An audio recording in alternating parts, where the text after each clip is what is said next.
نیاز داره چجوریه؟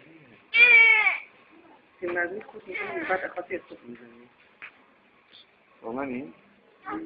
نه میگم که بچه رو مخواد چکار کنه با تو میره دیگه خودت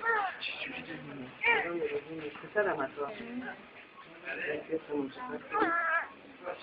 این چیزایی که ما در شهر درستی دیدیم همینه بود نه اینجوری نیدیم چیه دکتر این چیه؟ این الان 10 تا از اینا چه چیزه؟ اینو کی میتونیم بیاریم؟ این نظر علمی چیه دکتر؟ آره از این ساعت دکتر نظر علمی به این چی میگم؟ بابا آنانسفاله این آنانسفاله؟ اینجوری هستی خب چرا اینجوری جواب میدید؟ خب ندیدیم اینجوری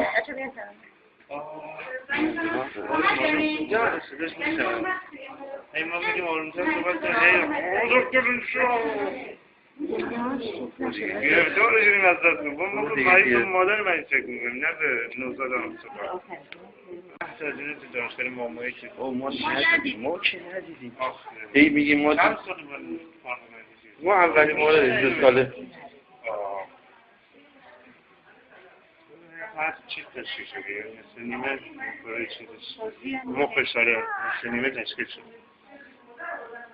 یعنی بطن 4 شما میتونید ببینید بطن 4 میتونید ببینید خب تشکیل نشده جمعه میگه فشار اومده رو چیز دیگه رو پایین یعنی اینقدر مغزم جا نداشته یه ذره بمونه فشار آورده به چشم در ارتباط از قلب آره خب به این سرعت که نمیره چون